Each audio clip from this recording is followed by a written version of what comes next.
Welcome Halo. to Dapur Bicara. Obrolan kita membicarakan yang hal simpel ya, Hmm. tapi sederhana. Ini gue denger nih abis rilis single nyanyi lu toh.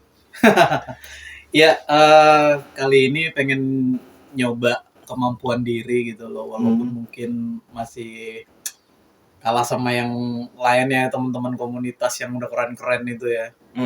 Nah, ini berawal dari hobi, gue mencoba gitu, mudah-mudahan bisa juga dinikmati sama masyarakat ya, khususnya teman-teman dan komunitas-komunitas kita sendiri.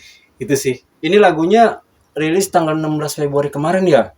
Iya, tanggal 16 Februari rilis di semua platform digital. Nah ini lu mulai nyanyi dari kapan lo? Kan gue kenalnya bukan penyanyi. Iya. Tapi gue kaget kemarin tuh tanggal 16 Februari rilis lagu, gue dengerin, wah jadi anak band nih. Dulu kan bukan anak band lo. Apa sih yang ngebuat lo pengen ngeband, pengen nyanyi, terus kegiatan lo gimana sih? Prosesnya berapa lagu dan prosesnya berapa lama rekaman? Gimana tuh Ben? Wan. Komunitas, maksudnya kita itu kan dulunya mengelola komunitas IO gitu kan. Nah, kita biasa handle band-band, handle anak-anak band, handle yang berkaitan dengan musik gitu loh. Nah, kepikiran juga nih, udah lama pandemi, terus nggak ada kegiatan gitu loh. Handle teman-teman band juga agak-agak susah gitu kan, kondisi seperti ini. Ya udah, akhirnya gue berpikir kenapa gue nggak coba bikin karya aja sih gitu kan, yang lebih mungkin bikin acara musik kita lebih berwarna lagi gitu, menambah warna musik buat kita dan teman-teman lingkungan kita sendiri gitu. Terus teman-teman kayak gimana? Lo kan dulu IO, ya kan? Iya. Nah ini masih jalankan IO. Kalau IO sejauh ini gue masih kontrak sama salah satu perusahaan rokok terbesar lah ya gitu. Dan intinya sih gue cuma pengen berkarya, memberikan warna yang beda dari teman-teman yang lain gitu. Nah ini prosesnya ini rekaman berapa lama toh? Lagu yang lo rilis tanggal 16 kemarin ini berapa lama prosesnya dan kenapa bikin lagu? Iya, kalau musik sendiri kebetulan gue dibantu sama teman-teman, itu kurang lebih ya kita menggarap sekitar 1,5 bulan lah ya, itu sama penulisan liriknya dan segala macam, itu ngabisin waktu hampir 3 bulan lah kita gitu kan. Itu juga agak-agak santai, kita nggak terlalu nge-push ngejar banget gitu.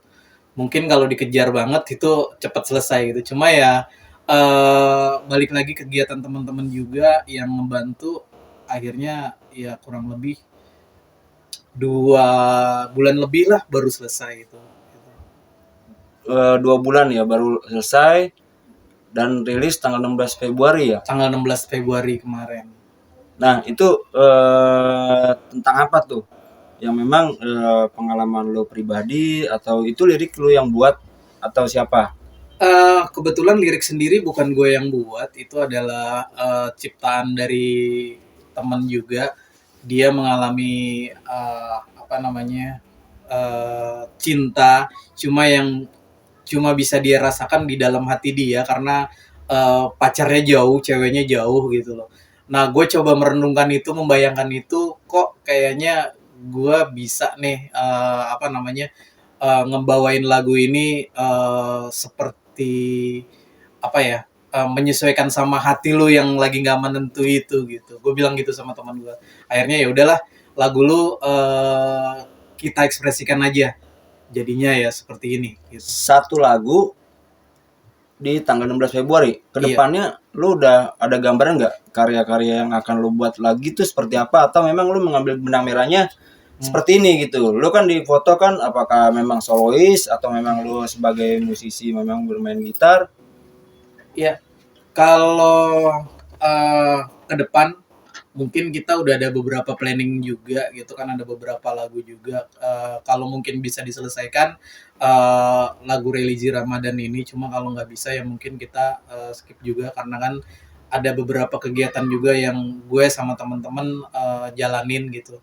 Nah terus kalau seandainya bisa ya kita selesaikan itu. Nah ke depan mungkin tetap akan berkarya dengan musik-musik yang bernuansa cinta ya, mungkin aransemennya aja nanti mungkin yang banyak berubah karena banyak masukan juga dari teman-teman supaya begini begini begini. Kedepannya kita pasti banyak berubah juga dari masukan-masukan itu gitu. Ada kendala nggak ketika lo kan dulu nih pelaku, Iya. tapi sekarang musisinya gitu loh. Hmm. Ada kendala nggak menjalani lo sebagai musisi nih? Ibaratnya lo masuk kamar beda. Waktu itu sebagai pelaku musik itu dari tahun berapa lo jalanin, ada nggak perbedaannya nih? Ini kan udah mau masukin lo sebagai musisi nih, Siap. gitu. Iya. Ternyata apa yang dialamin sama teman-teman band, teman-teman komunitas yang waktu itu kita bina karena kita sebagai IO dan sebagai pengelola komunitas musik, ternyata juga berat juga, nggak semudah itu gitu loh. Karena banyak tantangan-tantangan yang harus dihadapi sama teman-teman band, apalagi kalau saya yang solo seperti ini gitu loh. Mungkin dalam banyak hal ya, sulit sih disebutin satu persatu. Cuma pasti kesulitan itu banyak banget dan berat banget yang gue alamin karena apa ya, walaupun mungkin sekarang udah banyak didukung sama teknologi yang bagus, apa namanya, fasilitas-fasilitas yang bagus, cuma ya seperti itu, banyak juga yang mengeluarkan single, banyak juga yang mengeluarkan lagu-lagu format band. Itu menjadi apa namanya, tantangan tersendiri untuk kita bisa berkarya dengan karya yang beda, yang bisa mungkin menjadi karya yang unik yang bisa dilihat sama masyarakat gitu. Karena semuanya band yang saat ini ada bagus-bagus semua gitu loh. Bagusnya konotasi apa nih? Bagusnya bagus digital berkembangnya atau bagusnya secara kualitas? Secara digital berkembang bagus, kualitas juga bagus, bahkan apa namanya, lirik-liriknya juga sendiri bagus gitu loh. Jadi sebenarnya Gadon juga ikut terjun di dalam dunia menyanyi ini karena keren-keren banget band-band Indonesia itu gitu loh. Bahkan dari segi fasilitas untuk mempromosikan lagu juga kita udah bagus banget ya, bisa melalui digital, bisa punya tempat manggung yang banyak sekarang ini. Cuma ya ya itu dia. Tadi saya bilang bahwa semakin bagus, semakin keren gitu kan. Teman-teman yang udah lebih dahulu keren-keren pokoknya di mereka. Agak-agak ngeri-ngeri juga gitu. Cuma itu tantangan. Jadinya gimana caranya saya memotivasi diri ke depannya, gimana sih caranya biar bisa bagus seperti mereka juga gitu. Pokoknya sejauh ini musik Indonesia keren lah, Bis. Nah itu pengalaman lu sebagai IO itu apa sih yang bisa menjadi gambaran di masa depan yang sekarang ini lo jalanin gitu loh? Apakah memang ada berpengaruhnya, ternyata ada manfaatnya, atau memang ada kekurangannya gitu loh, yang ditutupin dengan kelebihan yang zaman sekarang gitu loh? Iya. Kalau IO sendiri bergeraknya kan Dari tahun berapa lo? gue IO-an dari tahun 2004 gitu loh. Sampai saat ini masih gitu, walaupun mungkin di masa pandemi ini intensitasnya nggak banyak ya gitu kan. Kemudian ya banyak banget lah perbedaannya gitu. Kalau IO kan meng-hire orang, apa namanya, memanage sebuah event gitu loh. Nah kalau ini apa, IO itu kan dibantu sama teman-teman, sekian banyak teman-teman yang bahu membahu segala macam. Kalau ini kan kesulitannya itu kita itu membawa diri kita sendiri, memanage diri kita sendiri gitu loh. Vokal itu kan nggak bisa diwakilkan sama orang lain. Itu apa namanya, kemampuan dari diri kita sendiri. Untuk itu ya sangat jauh berbeda sih gitu loh sama yang gue lakuin pada saat gue jadi IO dan agency pada saat sekarang gue harus mencoba dunia nyanyi gitu.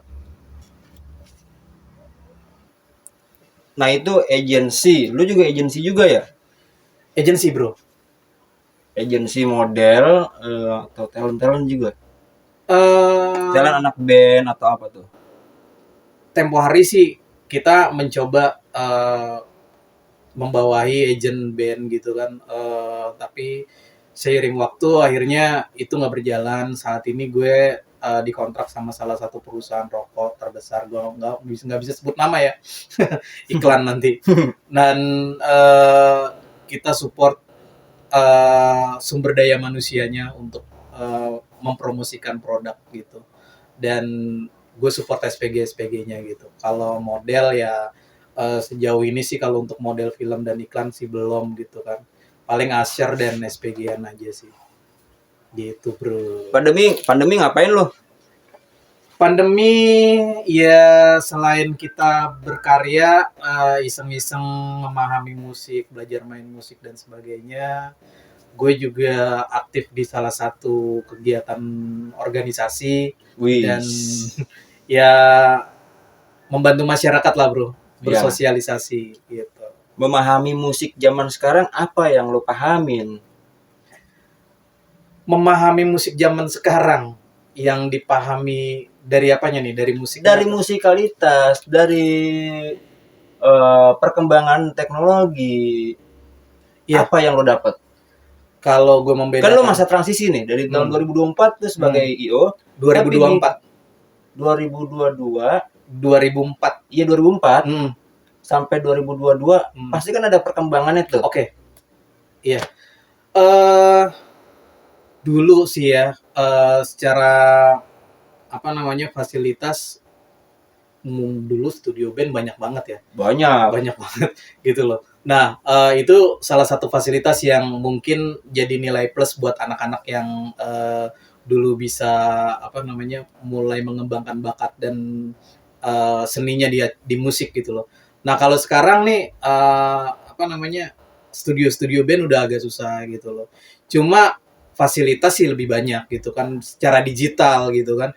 Kalau dulu kan kita harus mengandalkan label, kalau sekarang kita bisa mendistribusikan melalui ya banyak lah, ada agregator-agregator dalam negeri juga ada Digital yang platform ya. digital platform, dan luar negeri juga ada gitu. Kalau dulu kan susah, kita harus mengandalkan salah satunya label gitu loh. Kalau indie label masih agak susah gitu. Cuma kalau sekarang kan indie label kita masih bisa dihargai karena banyak fasilitas yang bisa kita manfaatkan dari dunia digital itu. Nah, Gitu. ini di tahun 2022 yang lu dapat ilmu yang memang lu jalanin, apa untuk kedepannya nih di tahun 2022 dah dengan karya lo yang lo jalanin sebagai solois, apa nih yang memang untuk dikembangkan dari segi kualitas lo sebagai musisi, gimana tuh? Iya, perkembangan ke depan gue sih sebenarnya ngejalanin aja ya apa yang gue lakukan gitu dengan belajar sama beberapa teman-teman yang eh, mungkin sudah lebih dulu ada di dunia ini gitu loh. Dan dalam pembelajaran itu mungkin ke depan saya akan mengekspresikan lewat karya-karya yang mungkin lebih bagus lagi gitu loh, lebih uh, apa ya, uh, susah diungkapin sama kata-kata jadinya nih, lebih apa ya, bisa diterima lah di masyarakat gitu loh, lebih banyak variasi musiknya atau apa lagi gitu, itu aja sih gitu. Total rencananya lo akan berkarya berapa?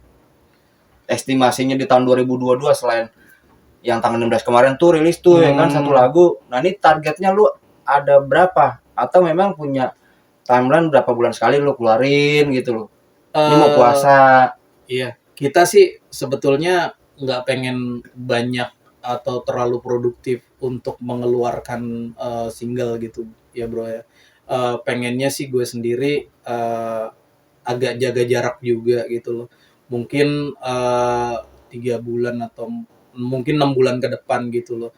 Cuma pengen memikirkan lagi lebih matang tentang gimana caranya ke depan itu lagu-lagu gue bisa diterima di masyarakat, bisa bisa punya nilai tersendiri gitu loh, bisa jadi beda dari teman-teman yang lain gitu. Dan mudah-mudahan gue juga minta dukungan dan support dari teman-teman juga gitu, termasuk lo bro. Amin. Nah, gini ya betul, di perkembangan komunitas ini di zaman sekarang seperti apa? Dari underground, dari indie atau metal lah. Itu gimana sih dari kacamata lu? Karena kan memang lu sudah berkecimpung lama nih. Ya. Gimana itu perkembangannya dari kacamata lu aja untuk melihat perkembangan musik scene underground atau indie apapun itu, di Jakarta Barat, Timur, apapun itu bagaimana sih untuk timeline progresnya dari musik metal, pop atau ska, punk? Ya, gue hanya memandang mungkin nggak banyak ya yang bisa gue lihat karena kan kondisinya juga lagi pandemi seperti ini gitu kan.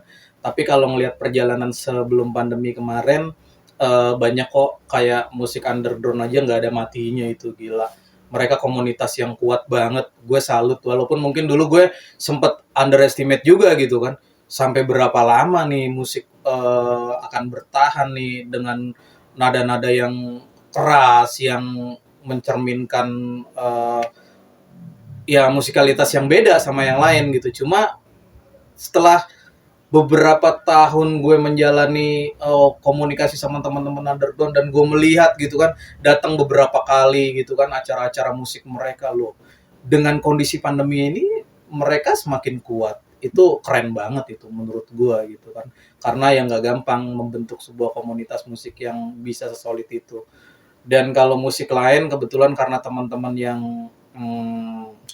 ada di kanan kiri gue itu juga mempengaruhi gue juga gitu kan, kayak mungkin musik ska gitu loh, yang bisa bertahan kayak salah satu band besar kita tuh Tipek gitu kan, itu keren banget sampai saat ini dia eksis gitu loh. Uh, Malah masanya malah makin banyak dan Solid. solid lagi, itu legend banget, keren keren keren pokoknya, itu keren gitu loh.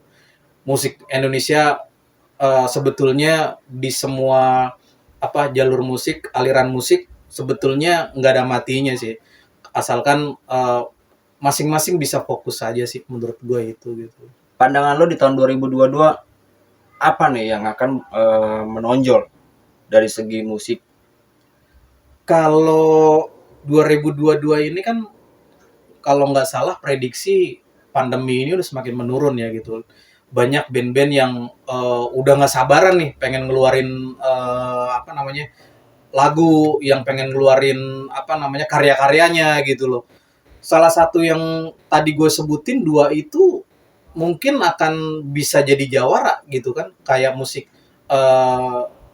musik ska Tipek tadi yang diwakili sama Tipek ya, teman-teman Tipek, terus sama musik-musik underground itu mungkin akan mudah langsung untuk menerobos tahun 2022 ini pasca pandemi ini gitu kan, karena mereka juga kan sudah terbentuk secara bagus tuh masanya mereka, komunitasnya mereka gitu kan. Kalau musik-musik yang lain ya banyak sih di masa pandemi, kayak lagu-lagu pop, melo segala macam gitu kan, kayak beberapa yang keluar di masa pandemi ini kayak lagunya siapa tuh? Triswaka, Jidan, itu yang booming gitu kan. Oke-oke juga, dan banyak juga kok yang gue lihat komunitas-komunitas yang musik-musik komunitas yang saat ini ngeluarin lagu yang dari beberapa videonya Dapur Letter sendiri itu keren-keren itu bandnya. Gue liatin satu persatu, itu keren-keren juga. Dan mungkin waktunya aja mungkin nanti kapan nih. Gue yakin di antara band-band yang lu bina itu ada band yang mungkin jadi emas nantinya ke depan. Gue yakin banget itu. Nah itu yang single kemarin nggak dibikin video klip dong? Itu belum. Nah itu ada rencana ya? Sebetulnya ada rencana, cuma karena kemarin ada sedikit trouble gitu kan, soal apa yang mau kita masukin di video itu. Kemudian juga kemarin sempat udah dapat model, tapi modelnya akhirnya lagi keluar kota juga, akhirnya agak tertunda. Ya mungkin nanti kalau memungkinkan kita segeralah kita keluarkan di YouTube, karena udah di beberapa platform digital yang lainnya juga udah keluar juga kan hari ini. Strateginya apa nih tuh buat lu berkarya? Strategi, strateginya sih sederhana ya sebetulnya ya. Membuat karya yang baik aja, yang bisa diterima sama masyarakat gitu loh. Itu aja sih. Promosi apa nih yang akan direncanakan oleh lu untuk mempromosikan karya-karya lu? Sejauh ini karena balik lagi kan, tadi kita masih ada di masa pandemi ya, buat manggung aja masih agak susah. Baru di beberapa tempat ya, paling kita manfaatkan sosial media dan ya digital platform yang tadi yang udah beredar di mana-mana, kita sebarkan ke masyarakat supaya masyarakat juga bisa mendengar gitu loh. Sementara sih masih berjalan dengan itu sih. Mungkin nanti ke depannya adalah hal-hal yang bisa kita lakukan, karena gue sendiri kan juga IO gitu, jadi nanti mungkin bisa bikin event atau apa gitu. Cuma kalau keadaannya semua udah kembali normal lah. Ini karya lo dirilis oleh label sendiri atau label yang memang udah tertarik dengan lo? Kita sih sebetulnya indie label ya, jadi kita emang rilis sendiri, kita coba pasarkan sendiri gitu loh, bekerja sama dengan agregator nasional, agregator lokal yang mungkin juga Mas Aji sudah tahu ya gitu kan, agregatornya gitu loh. Nah kita sebetulnya masih mencoba sih menjajaki dunia yang seperti ini gitu. Harapannya sih bisa diterima aja dulu, itu sih. Jadi lumayan ya dengan berkembangnya sebagai musisi gitu. Nah, permasalahan sekarang itu tuh di tahun 2022 tuh kalau nggak salah hak cipta ya. Itu bagaimana itu? Untuk hak cipta ketika masuk di digital platform ada beberapa kontrak kalau nggak salah ya. Iya. Ada hak ciptanya, ada royalti. Ada. Itu seperti apa tuh? Bagaimana itu menyikapinya untuk sebagai pendatang baru nih? Iya. Pendatang baru di industri musik. Nah itu dia. Kalau dengar dari teman-teman musisi yang udah berjalan lebih dulu sih, mereka juga ada banyak masalah di situ ya gitu loh. Cuma kalau buat gue sendiri mungkin saat ini masih menjalani aja, menjajaki beberapa apa namanya agregator. Dan pertanyaan Mas Ajis tadi soal apa namanya, pembagian royalti dan paling enggak seperti di tahun 2022 ini ada undang-undang hak cipta ketika perform itu sebenarnya ada kontraknya. Bukan begitu? Iya, harusnya ada, cuma kan beberapa di luar konteks belum dipanggil untuk manggung itu ada lagi. Iya. Apakah betul? Nah itu sulit juga ya menjawabnya ya gue gitu loh. Cuma ya begitulah, saat ini untuk penerapan royalti kayak seperti itu kan masih belum apa ya bisa berjalan dengan baik gitu loh. Mereka ini kayak IO sendiri menerapkan itu juga agak kesulitan ya, karena gue sendiri jadi IO menerapkan hal-hal yang seperti itu agak sulit juga gitu. Mungkin ya whatever lah, nanti mungkin kedepannya ada win-win solution gitu kan gitu. Belum bisa menjawab banyak soal itu sih. Paling enggak minimal tuh mengetahui ya, untuk mengetahui apa sih mungkin ada perbedaan ya dulu dengan zaman sekarang gitu loh. Iya. Terutama dengan zaman sekarang berkembangnya digital yang memang udah merajalela. Benar. Nah, pesan-pesan buat yang nonton nih dari Brother Wanto, apa nih pesan-pesan buat yang memang mendapatkan edukasi dari seorang Brother Wanto, memang yang kalau gue lihat ini kayaknya bukan musisi tapi nyanyi. Nah, gue bingung ya kan? Apa nih tuh? Kalau gue nyanyi kan berdasarkan hobi aja ya. Ya. Minat yang emang udah lama job. Masa gue jadi pengen nyanyi aja susah sih gitu kan, cobalah gue nyanyi gitu kan, diterima, alhamdulillah.